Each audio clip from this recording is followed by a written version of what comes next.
رکھیے گا کہ جمعہ سے متعلق ہے سرور کائنات کی حدیث کہ جو اموات ہوتی ہیں ان کی ارواح گھر آتی ہیں. پیغمبر اسلام فرماتے ہیں ارواح مرحومین کی خصوصاً والدین کی روح ضرور آتی ہے اور وہ انتظار کرتی رہتی ہے بچے ہمارے لیے کچھ نہ کچھ دیں گے. پتہ نہیں توجہ ہے یا نہیں. دنیا میں خاطر مدارت کی جاتی ہے کھلا پلا کے، آخرت میں ہوتی ہے قرآن سے. تو کہتے ہیں کہ بہت دیر تک ماں باپ بیٹھے رہتے ہیں، پھر ایک مرتبہ باپ کہتا ہے ماں سے چلو یہ ہمیں بھول چکے. ماں کہتی ہے نہیں آپ چلے جائیے شاید یہ مجھے یاد کر لیں. تو روایت کے الفاظ ہیں کہ ماں اکثر وہاں پہ روکی کہتی رہتی ہے اے بچوں تمہاری ایک رات کی نیند کی خاطر میں پوری رات جاگتی رہی تھی، اب میں تمہاری ایک فاتحہ کی محتاج ہوں، فاتحہ ہی پڑھ دو. تو عزیزان گرامی جو ماں باپ کو یاد کرتے ہیں اور انہیں یاد رکھتے ہیں، حبیب خدا فرماتے ہیں کہ ماں باپ بھی انسان کے گناہوں کی بخشش کا سبب بنتے ہیں. وہ جو بوڑھا باپ یا بوڑھی ماں ایک کونے میں بیٹھی رہتی ہے اور کچھ نہیں کر سکتے، بات بھی نہیں کر سکتے، کلام نہیں کر سکتے، تو کہ تمہیں نہیں پتا ان بوڑھے ماں باپ کی وجہ سے کتنی رحمتیں نازل ہوتی رہتی ہیں. میں پتہ نہیں پہنچا پا رہا ہوں یا نہیں، کچھ دیر اور سن لیں گے. یہ ایک باپ تھا بہت بوڑھا، اسے فالج ہو گیا. بیٹے نے کہا کہ بھئی میں باپ کو 6 مہینے خدمت کر چکا اور خدمت نہیں کر سکتا، تو میں کہیں اس کو باہر کسی باغ میں پھینک آتا ہوں، کچھ ہی عرصے میں انتقال کر جائے گا. جب باپ کو اس نے اٹھایا نا پھینکنے جا رہا تھا تو باپ نے کہا یہاں نہ پھینکنا، کچھ آگے جا کے پھینک دے. جیسے ہی وہ پھینکنے لگا تو کہا کہ بابا جان یہاں پہ پھینکنے کے لیے کیوں کہا آپ نے؟ کہا کہ میں اپنے باپ کو یہیں پھینک کے گیا تھا، میں چاہتا تھا آج مجھے پتا چلے میرے باپ پہ کیا گزری ہوگی جب میں اپنے باپ کو. عزیزان گرامی کبھی بھی ماں باپ کو نہ بھلائیں، اپنے ماں باپ کو یاد رکھیں، جو زندہ ہیں وہ ان کی خدمت کریں، زندگی میں بھی برکت ہوگی، اور اگر گزر چکے ہیں تو ان کے وہ فاتحہ سے ضرور یاد کریں. تو سرور کائنات نے بڑی محبت کا آپ کو آسرا دلایا. خود جناب آمنہ کے ساتھ کتنی محبت کا اظہار کیا کہ ان کی قبر مطہر پہ جب گئے. ایک اور جملہ پیش کر دوں. یہاں تک روایت ہے کہ جناب امیر نے بغیر امامے بغیر نالین کے آئے جناب سرور کائنات کی بارگاہ میں، آنکھوں سے آنسو بہہ رہے ہیں کہ یا علی یہ کیا حالت بنا رکھی ہے. تو آپ نے فرمایا یا رسول اللہ میری ماں کا انتقال ہو گیا، یعنی جناب فاطمہ بنت اسد کا، مدینے میں.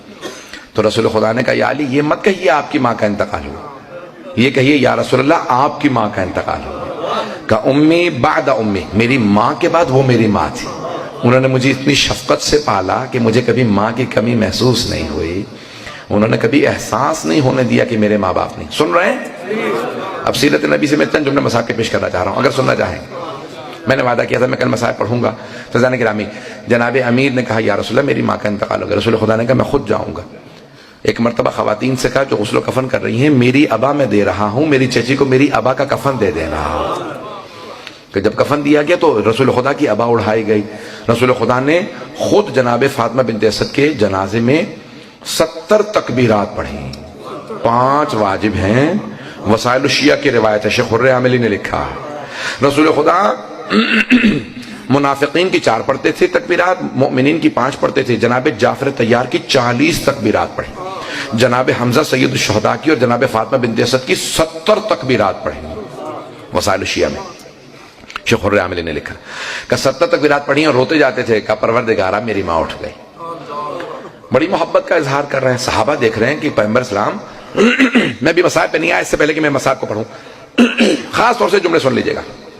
پیغمبر اسلام آئے، مدینے میں آئے، اور آنے کے بعد آپ کو آج معلوم ہے نا کہ جہاں ائمہ بقی کی قبور ہیں وہاں پہ سرحانے جناب فاطمہ بنت اسد کی قبر ہے. تو اب جناب امیر کی والدہ کہا کہ یا علی میں خود قبر میں اتروں گا.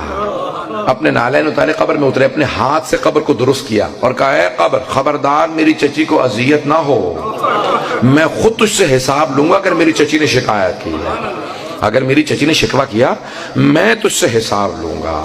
ایک مرتبہ کہا یا علی مجھے دیجئے. بڑے تعظیم سے چچی کو قبر میں رکھا اور قبر بند کرنے کے بعد سرحانے بیٹھ گئے.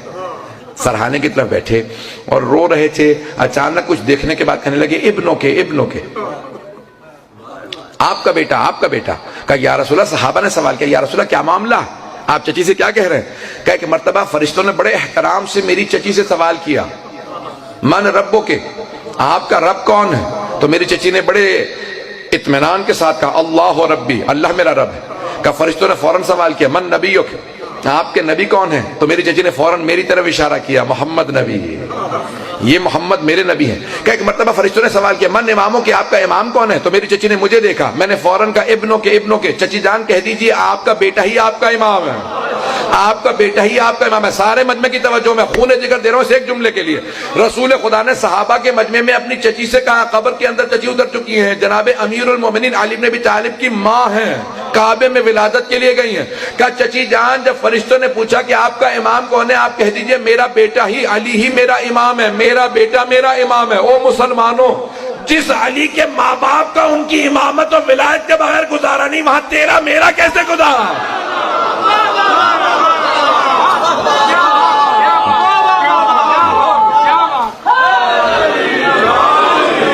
مجھے نہیں معلوم بات پہنچی ہے نہیں پہنچی۔ یہ آیت اللہ ابتہی جب لندن آئے تھے تو انہوں نے مجھے پیش کیا تھا۔ ایسے بہت سے مطالب ہیں جو حضران گرامین پہ شبہ نہیں کیا جا سکتا کہ جب جناب امیر المؤمنین کی والدہ کا وہ مقام کہ سرور کائنات نے ان کی تعظیم سے متعلق کیا کچھ نہیں، 70 تکبیرات پڑھی ہو، اور اس میں بھی فرماتے ہیں کہ جناب امیر علیہ السلام کے بغیر۔ حضران گرامی آئیں ذرا میرے ساتھ۔